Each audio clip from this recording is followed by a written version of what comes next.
महाराज जी एक बात और मैं बताना भूल गया कल, कि जब पुत्री का ब्याह हुआ तो पहले ही मना कर रहे थे व्यास जी, तो काय को ब्याह कर रही है, संसार में पड़ जाएगी, वृंदावन छोड़ के जाना पड़ेगा, भजन कर। लेकिन पुत्री का ही मन था ब्याह करने का, तो ब्याह हो गया। अब ब्याह होने के बाद जब विदा होने का समय आया,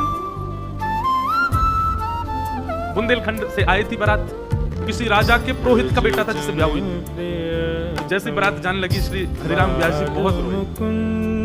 पुत्री आकर के गले लग गई, बोले पिताजी आप मत रोइए, मेरे वो तेरे बेरे में नहीं रो रहा मैं, तू वृंदावन छोड़ के जा, कितना अभाग्य तेरा, दुर्भाग्य, तू वृंदावन छोड़ के जा रही है।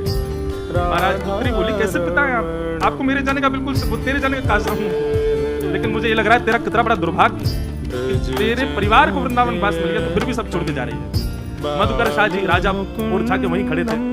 आपने जब ये बात सुनी तो आपने आकर के कहा, दोनों के पिता को बुलाया, लड़का के पिता को और हरिराम व्यास जी को, और कहा कि देखिए हमारी एक इच्छा है, क्या, हम अपने ओरछा राजभवन की ओर से वृंदावन में एक सुंदर कुंज बना करके आपकी पुत्री को भेंट करना चाहते हैं। तो हमारी भावना ऐसी है कि आपके जमाई और पुत्री ये दोनों वृंदावन लेंगे। हरिराम व्यास जी नृत्य करने लगे, बोले जय हो जाओ, यहाँ से बढ़िया कहा होगा, यही घर बनवा दो, यही रहने दो। और महाराज हरिराम व्यास जी ने अपनी जिद पे अपने जमाई घर जमाई बना दिए, वृंदावन में ही रखे, वो जान नहीं दिए वहां से, वो विदाई नहीं होनी दी बेटी, वृंदावन छोड़ करके मत जाओ। एक बार वृंदावन मिल गया तो भैया वृंदावन में ही रहो। कल वो पद में स्मरण कर रहा करेगा, लेकिन बस वृंदावन को एक भाव प्रदान करो कि वृंदावन में शाम को नित्य चिंतन करो, जपते रहो, चाहे भाव से जपो लेकिन जपते रहो, और वृंदावन की रज को नित्य प्रणाम करो। बाकी आपके अंदर सुधार करने की जिम्मेवारी वृंदावन की है, ऐसी व्यास जी की मांग है। वृंदावन आपको स्वयं योग्य बनाए। एक बार की चर्चा, अकबर हरिराम व्यास जी से मिलने के लिए आए। महाराज अकबर पे बड़ी कृपा है रसिक संतन।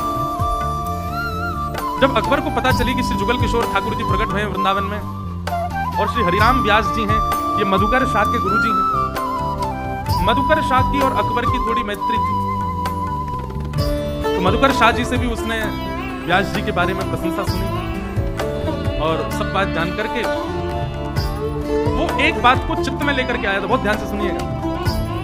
मधुकर शाह जी बार बार कहते हैं हमारे गुरु जी हरिराम व्यास जी वृंदावन बसते हैं, आप भी दर्शन करके आना, कभी मिल के आना, आप वृंदावन जाते हो, श्री स्वामी हरदास जी से मिलते हो, हमारे गुरु जी से भी मिल के आना, ऐसी भावना रखते थे। और मधुकर शाह ये भी बताते थे कि हमारे गुरु जी जो हैं वो विशाखा जी के अवतार हैं, वो निकुंज में विशाखा बन करके विराजते। अकबर को ये सब भाव सुन तो लेता था वो, लेकिन उसको विश्वास कम होता था। उसने ऐसी भावना बनाई, ऐसी योजना बनाई कि वो हरिराम व्यास जी से मिलने के लिए शाम को गया, ताकि रस चर्चा में पूरी रात्रि निकल जाए और हरिराम व्यास जी अपने निकुंज में प्रवेश नहीं कर पाए। तब मैं देखूंगा विशाखा जी की सेवा होगी कि नहीं। और निकुंज में विशाखा जी की एक प्रधान सेवा है, क्या, पीकदान लेके रहना। जब भी रास विलास हुए तो शामा शाम पान पाले में तो जो आधो पान रहे, आधो काम में आधो रह जाए, बात को विशाखा जी को पधरा देंगे, या करते करते रास विलास और खूब अधरामृत जब रह जाए तो श्री विशाखा जी बात धारण करें, ये उनकी सेवा है। ये बात भी अकबर को पता थी कि इनको निकुंज में कौन सी सेवा प्राप्त है। अकबर सायंकालीन सत्र में गया और श्री हरिराम व्यास जी से जाकर के उसकी वार्ता हुई। अब अकबर बात बात पर ऐसे ऐसे तर्क प्रकट करे तो हरिराम व्यास जी विद्वान तो थे ही, अपनी विद्वत्ता से उत्तर देने में आते तो घंटों तक एक ही संशय का उत्तर देते। यह चर्चा करते करते करते करते भोर का सूर्य उदय होने वाला था, पूरी रात्रि निकल गई। बहुत ध्यान से सुनिए, पूरी रात्रि निकल गई चर्चा करते करते।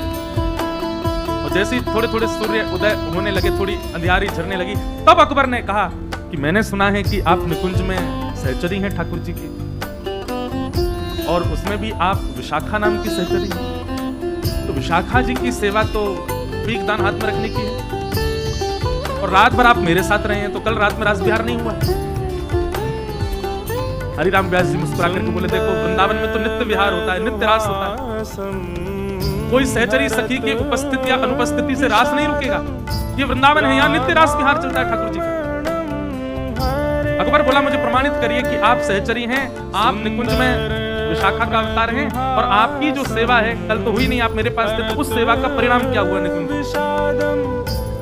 मुझे जुगल किशोर जी का मंदिर दर्शन करना है कभी, और सत्य घटना है। अकबर और साथ में वहां जितने भी लोग सुन रहे थे रात भर की चर्चा, सब लोग उठ करके गए और जुगल किशोर जी का जो मंदिर था जैसे खोल करके भीतर प्रवेश किया, अद्भुत सुगंधी आ रही थी, अद्भुत सुगंधी से गमगमा रहा था पूरा स्थान। और तभी थोड़ा प्रकाश करके कोई अग्नि प्रज्वलित करके एक हाथ में मिसाल लेकर के भीतर जाकर के देखा तो पूरे जुगल किशोर जी के अंतःपुर भवन में पान कटे कटे पड़े हुए और पान के भीतर भरने वाली जो सुगंधित वस्तुएं थी वो सब फैली हुई थी और कहीं कहीं श्री जुगल किशोर जी का अधूरामृत भी गिरा हुआ है। क्यों? क्योंकि विशाखा जी रात भर सेवा में नहीं थी। ठाकुर जी कहा करें पान खामे तो ऐसे धर दें, नहीं तो विशाखा जी होती तो पात्र में धारण कर लेती। ये दृश्य जब अकबर ने अपनी आंखों से देखा, नतमस्तक हो गया, श्री राम व्यास जी को दंडवत प्रणाम किया, प्रणाम करके कहा भगवान ये वृंदावन की रसिक त्रिवेणी मैंने तीनों के दर्शन किए और मुझे इतना सौभाग्य का अनुभव होता है, भले ही मैं मिलेच्छ हूँ, भले ही मैं आप लोगों की वाणी में मिलेच्छ हूँ, भले ही मैं किसी भी जाति में हूँ, पर मुझे आप लोगों का भाव साम्राज्य देखकर के मन में भाव आता है कि मैं भी कभी सहचरी होता, मुझे भी ऐसे कोई रास भाव मिलते।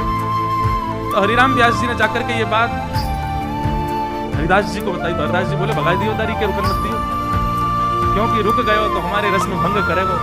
राजा है, पूरे भारत को